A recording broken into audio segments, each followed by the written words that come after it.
नमस्कार, आप लोग के अमर ज्योति चैनल पर स्वागत करते हैं। और बट सावित्री को कथा देने जा रहे हैं, सतवान और सावित्री को। सतवान कौन थे, सावित्री कौन है, क्यों ये व्रत किए, सो आप लोग को कथा कहने जा रहे हैं। सो सुनिए और चैनल को सब्सक्राइब कीजिए, लाइक कीजिए और मुझे कमेंट करने से मत भूलिएगा। तो सुनिए। एक देश में एक राजा था, उनका नाम अश्वमेन था। अश्वमेन जो है सो बड़ा प्रतापी राजा, वो प्रताप में माहिर। उनके देश में कोई भूखा नंगा नहीं रहते हैं, लेकिन कहते हैं जहाँ सब कुछ है वहाँ कुछ को कमी तो ज़रूर होता है। उनका कोई संतान नहीं है, वो बहुत दुखी रहते हैं कि मुझे कोई संतान नहीं है। एक दिन वो भ्रमण करने के लिए अपने पत्नी के साथ निकले तो देखे एक बट का पेड़ है, बट वृक्ष है, वहाँ स्त्रंगन सब पूजा कर रहे हैं और ब्रह्मा विष्णु महेश का वास है वहाँ। सावित्री का, सतवान और सावित्री का लगा हुआ है मूर्ति वहाँ पे। वो गए हैं, बोले ये कौन है, तो सब बता रहे हैं वो जो है सो सावित्री हैं, ब्रह्मा के प्रिय हैं। ब्रह्मा जैसे सरस्वती और सावित्री दोनों एक ही हैं। ये जो हैं बड़ के पेड़ के पास बैठते हैं, सुहाग देने वाली, धन धान देने वाली, ज्ञान देने वाली है। और सरस्वती जो है सो सबको ज्ञान देने वाली है। तो ये सावित्री का पेड़ है, सावित्री का वास है यहाँ पे। राजा बोला ये करने से क्या होगा, बोले संतान की प्राप्ति होगी, सुहाग की प्राप्ति होगी, औरत को धन्य धान होगी। रानी ने वहाँ पूजा कर लिया, बोले जब मुझे संतान होगा तो मैं सावित्री नाम रखूँगा। वहाँ से चले आए। एक कथा किसको सुना रहे हैं, माता पार्वती को शंकर जी सुना रहे हैं। सब जगह सूत जी सुनाते हैं, लेकिन ये साक्षात भोलेनाथ सुना रहे हैं माता पार्वती को। जो सावित्री कौन है, सतवान कौन है, उनका जीवन कहानी मुझे सुनाइए। बोले ठीक है मैं सुना रही हूँ, वही सुना रहे हैं। फिर राजा घर गए। कुछ दिन बीता तो रानी का गर्भवती हो गई। रानी का हुआ संतान तो लड़की हुई, बड़ी सुंदर, परी की तरह सुंदर, दूध की जैसे ब्रन, नाक इतनी खड़े, आँख मृगनैनी, ओठ उनका कमल के समान, गाल उनका डगडग, ऐसी सुंदर परी देव कन्या की तरह। अब उनको देख करके सब मोहित, सब ललायित, देवता लोग फूल बरसा रहे हैं उनको जन पे। अब राजा बहुत खुश, उनको पंडित को बुलाया गया, उनका दिन लगन देखा गया, बहुत अच्छी है तो देव कन्या है। फिर सावित्री को नाम पड़ा, सावित्री। पंडित को बोले कि हम ऐसे ऐसे करके आए थे, सावित्री नाम हो गया। रहने लगी। किस दिन बीती, 12 वर्ष की हो गई सावित्री। अब राजा को चिंता सताने जा रहे थे जी इनको विवाह कर देंगे, क्योंकि रजोसला जब हो जाते हैं, पीरियड MC डेट जब आ जाते हैं तो कन्यादान का कोई फल नहीं मिलता है। तो इससे पहले इसको कन्यादान कर देंगे तो मुझे फल मिलेगा कन्यादान का। अब राजा बड़ी चिंतित थे, वो देखते थे कहीं वर नहीं मिल रहा था, अच्छे वर। एक दिन सावित्री को बोली बेटी तुम अपना वर अपने ढूंढो, क्योंकि तुम्हें कन्यादान का समय आ गई, अवस्था आ गया। जब तुम्हें पीरियड रजोसला हो जाएगा तो मुझे कन्यादान का कोई फल नहीं मिलेगा। बोले ठीक है। सावित्री भी देव कन्या थी, उनका लक्षण सब देवता की तरह। एक दिन अपना मंत्री के साथ गए, मुनि सबको आश्रम में बहुत दिन तक रहे। मुनि के आश्रम में अपना रहे, घूमे फिरे, वर ढूंढने लगे। एक देश का राजा धूम्रसेन थे, वो अंधे थे आँख का। अंधे के कारण उनको पड़ोसी राजा राज छीन लिए, उनको वन में भेज दिए। उनके पत्नी गर्भवती थी, उनके पेट में बच्चा थे। वो आए, कोई मुनि के आश्रम में आश्रय लिए, वहाँ रहने लगे। उनके गर्भ से पुत्र का जन्म हुआ, उनका नाम पड़ा सतवान। क्यों कि उनको तीनों प्राणी जो थे से सत्य बोलते थे, इसलिए सतवान नाम पड़ा। सतवान नाम पड़ा तो रहने लगे। सतवान थोड़ा बड़ा हुआ तो माँ बाप अंधा था, लकड़ी काट के लाता था, बेच के गुजारा बसर करते थे। राज तो छीन लिया था, लेकिन देवलोक के तरह वो लोग रहते थे। वैसे सतवान सुंदर बहुत थे, बहुत ज़्यादा। उनको सुंदरता गंधर्व के समान सुंदर थे। आप रहने लगे। सावित्री घूमते घूमते उस जंगल में आए, मुनि के आश्रम में देखे सतवान को लकड़ी काटते हुए। करे ये बर जो मुझे मिल जाता तो बहुत अच्छा होता। उसने मन में ठान लिया जब मैं इसी बर से शादी करूँगा। घर पे गए, नारद जी बैठे थे, उनके घर पे गए, पहुँचे। सावित्री प्रणाम किए नारद जी को, पिता को प्रणाम किए, बैठ गए। नारद जी बोले कि बेटा तुमने अपना वर चुन लिया। बोले वर के चिंता में तेरे पिताजी देखो आधा देह हो गया इनका। बोले चिंता करने की कोई ज़रूरत नहीं है। फलाने देश का राजा है, धूम्रसेन नाम है, आँख का अंधा है, उसका एक पुत्र है, सतवान नाम है, मैंने उसी को वर को चुन लिया। नारद जी बोले आहा तुमने ये क्या कर दिया। उसका तो अल्प आयु है, 1 साल के बाद ठीक जेठ अमावस्या को उसको प्राण छूट जाएगा। इस जेठ अमावस्या चल रहा है, अगला जेठ अमावस्या को उसको प्राण छूट जाएगा। बोले तुम इससे शादी कैसे कर सकती हो, तू तो अल्प आयु में ख़त्म हो जाए तो विधवा हो जाओगी। कल के बोले वो जो राजा को तीर से कमान एक बार निकलता है, जवान जो बोलते हैं सो एक बार निकलता है, जो बोल देते फिर लौट के वो नहीं आते। तीर से जो कमान निकल जाता है लौट के नहीं आते। कन्यादान लोग एक बार करते हैं, वैसे ही मन में पति को ठानते एक बार है लोग। तो मैंने ठान लिया जो उसी से शादी करेंगे, मैं उसको कैसे त्याग दूँ, चाहे जो भी हो जाए मैं उसी से शादी करूँगा। अल्पायु रहे चाहे कुछ भी हो, मेरे में सामर्थ्य रहेगा तो मैं अपना पति को बचा लूँगा। नारद जी बोले जब ये इतने पे लगे हुए हैं इसको कर दीजिए शादी। फिर जा कर के धूम्रसेन के पास राजा गए, बोले सारे बात, विवाह हो गया, धूमधाम से विवाह कर दिए। राजा की बेटी थी लेकिन टूटली झोपड़ी थी उसकी, बर के पेड़ के पास उस झोपड़ी में रहती थी। वो खुशी खुशी विदा हो गई एक वस्त्र पहन करके सतवान के साथ। सतवान को गला लगा करके रहती थी, लेकिन चिंता हरदम सताती थी कि इनका जेठ अमावस्या को प्राण छूट जाए। वो बड़ी सुखी रहती थी। देखिए एक राजकन्या फूलों में पले बड़ी होने वाली एक धरती पे सोती थी, कुश के चटाई पे सोती थी। कैसे सती थी सावित्री। आजकल के ज़माना में भी है कोई, लेकिन लोग कहते हैं पहले का ज़माना कुछ और था। अरे ज़माना कहीं कुछ और रहे, इंसान बदल गया है, ज़माना नहीं बदला भाई, इंसान बदल गया। क्या किया, रहने लगी। फिर वही टाइम आ गया, साल भर गुजर गया।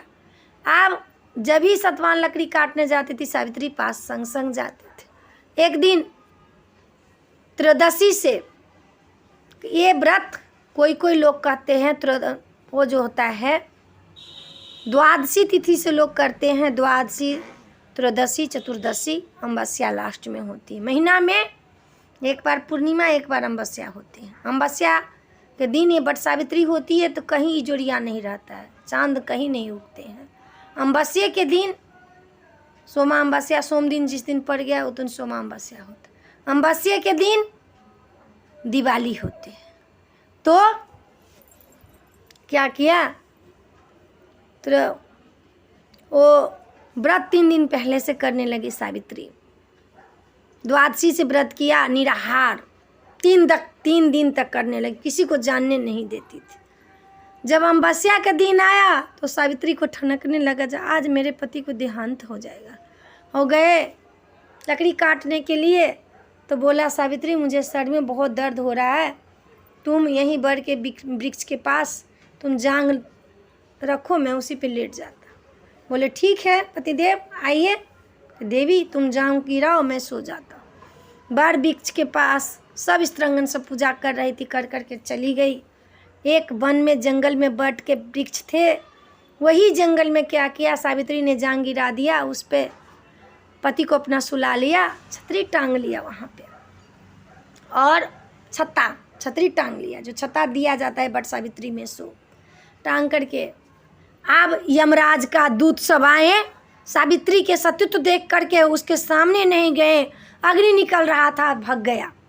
फिर यमराज को गया कहने के लिए जो मुझे साहस नहीं है जो उसको पति को मैं प्राण खींच लूँ। बोले ठीक है मैं जाता।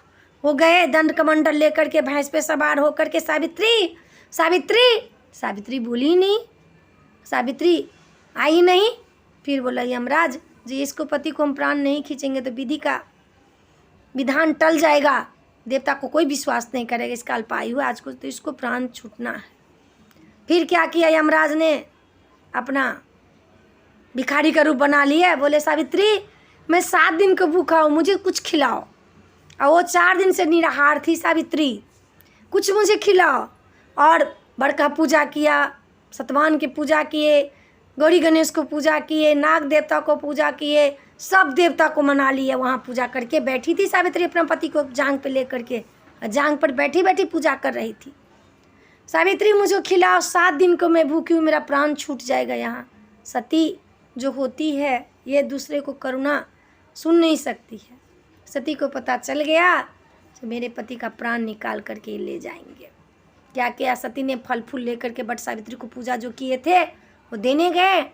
यमराज ने प्रसाद ले लिया, चट से उसका पति का प्राण निकाल लिया। उठा बाबू जी, पति का प्राण निकाल लिया। बोले सावित्री तेरा पति को लेकर के मैं जा रही हूँ, ये विधि का तेरा सतुत्व बहुत है। मेरा यमदूत सब लौट के चला गया, मैं भी लौट के चली गई, लेकिन मुझे छल करना पड़ा तेरे साथ। मैं क्या करूँ तू ही बता। क्या किया, पति को तो ले गया भैंस पे सवार हो करके। सावित्री दौड़ने लगी, रात हो गया था, दौड़ने लगी, दिन भर रात हो गया था। सावित्री दौड़ने लगी, पहाड़ पर से गिरती थी, पैर में चोट लगता था, कांटे भूख आती थी। सावित्री दौड़ने लगी। फिर यमराज पीछे देखी, सावित्री तू कहाँ जा रही है, जा तेरा राज्य जो लिया है सो लौट जाएगा। फिर सावित्री कुछ नहीं बोली। फिर सतवान को लेकर के जा रहे हैं यमराज। फिर सावित्री दौड़ रही है, दौड़ रही है, दौड़ रही है। उसका पैर खूने खून हो गया, खूने खून पैर हो गया। फिर देखे यमराज कहे सावित्री तुम कहाँ जा रहे हो, जीवित यहाँ नहीं आते हैं। सावित्री कुछ नहीं बोल रही। बोले जा तेरे ससुर का आँख जो अंधा है सो आँख हो जाएगा ठीक। फिर सावित्री दौड़ रही है, दौड़ रही है। याब यमराज का जो है यमलोक से थोड़े दूर रह गया था। फिर यमराज देखे कहे सावित्री तुम कहाँ दौड़ रही है, जाओ तेरा भाई हो जाएगा। फिर सावित्री दौड़ रही है, दौड़ रही है। फिर थोड़े दूर यमपुरी से थोड़ी दूर इधरे है स्वर्ग से। फिर यमराज देखा कहे सावित्री तू कहाँ दौड़ रही है, निष्कलंक है, तुम्हें 101 पुत्र होगा। फिर कुछ नहीं सावित्री बोली। फिर सावित्री दौड़ रही है और यमराज जा रहे अब स्वर्ग से थोड़े दूर 10 कदम पीछे थे। सवेर होते जा रहा था, 5 बजने वाला था, बर मुहूर्त का टाइम आ रहा था। फिर यमराज देखा तो सावित्री आ रही। सावित्री तुम कहाँ आ रही है, यहाँ जीवित मनुष्य नहीं जाते, तेरा पति का समय पूरा हो गया है, तो कहाँ दौड़ रही है। बोले सुहागवती भवा। पट यमराज, यमराज बोले सुहागवती भवा। पट से यमराज कर भैया मैंने क्या दे दिया इसको वरदान, इसका पति का आयु खत्म हो गया था।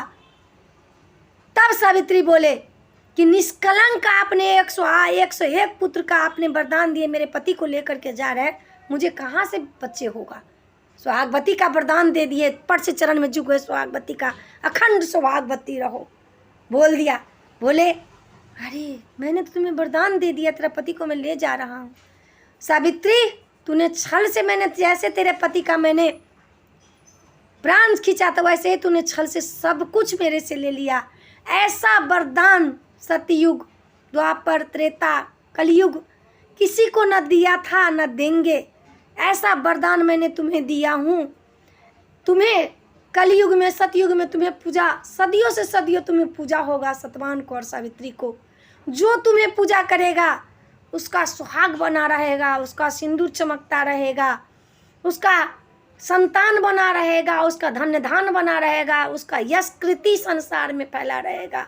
जा तुम्हारा सब कुछ मिल गया, तुम्हारा ससुर का आँख अंधा मिल गया, तुम्हें धन मिल गया, तुम्हें राज मिल गया, तुम्हारा भाई हो गया मायके में, तुम सब कुछ से परिपूर्ण हो गए। तुम जैसे जो नारी रहेगी अपने पति को यमराज से छीन लेगी। तुमने आज करके दिखा दिया, मेरे से अपने पति को छीन ली, इतना बड़ा तुम तो ऐसा वरदान न मैं किसी को दिया था न देंगे। तुम जाओ, तुम मेरा भी सौभाग्य ले जाओ, मेरा यश कृति तुम ले जाओ। मैं आज तुम अपना धर्म देता हूँ, तुम्हारा धर्म का छाया रहेगा सब जगह। कलयुग में जो बड़ का पेड़ के पास तुम्हें वास होगा, सब दिन वास होगा। पीपल में कृष्ण का वास और क्या सुदामा का कृष्ण का वास एक दिन होता है शनिवार को। शनिदेव का वास, दरिद्रता को वास हरदम रहता है, लेकिन बड़ के गाछ के पास हरदम सावित्री का वास होता है, सत्य सरस्वती का वास होता है, ब्रह्मा विष्णु का वास होता है। बड़ में ऑक्सीजन भी बहुत मिलता है, पीपल और बड़ में बहुत ऑक्सीजन मिलता है। वासुदेव का वास एक ही दिन शनिवार को दिन रहते हैं उसमें, और कृष्ण का वास शनिवार का दिन। तो जाओ, तुम्हें मैंने वरदान दिया, जाओ। गए, पति को ठाठ पड़ा हुआ था वहाँ। फिर आई सावित्री और जांग पे सोए पति जगे। बोले सावित्री मुझे सब कुछ पता है, तुमने यमराज से मुझे छीन करके लाई थी, बहुत नींद में मैं सोई थी। नारद जी आ गए वहाँ पे, सारे वृत्तांत कहे, उसका बाप आ गए, सारे वृत्तांत कहे। वो राजा का दूत आ गया, जो आपका राज आ गया, चलिए। सब जना गए हैं, एकदम भरा पूरा हुआ। बट सावित्री का पूजा किए हैं, बड़ का पूजा किए हैं, धागा बांधे, प्रसाद किए हैं, पूजा किए हैं। सुहागिन सबको खोज दिए हैं, सुहागिन सबको अपना सिंदूर, बिंदी, टिकली सब दान करते हैं। उस दिन में सब दान किए हैं। और सावित्री अपने घर गए हैं। बोले पहला जो हुआ किसी को न हो, पीछे से जो हुआ सबको हो। और बड़ का पात का खोट देते हैं पत्तल का, और घर चले गए। तो इस वीडियो में इतना ही है। आपका ये कथा अच्छा लगा तो मुझे चैनल को सब्सक्राइब कीजिएगा, लाइक कीजिएगा, कहिएगा ज़रूर, भूलिएगा नहीं। जो चीज़ का ज़रूरत हो वो कमेंट बॉक्स में डाल करके मुझे ज़रूर बताइएगा। जय मिथिला, जय माता जी।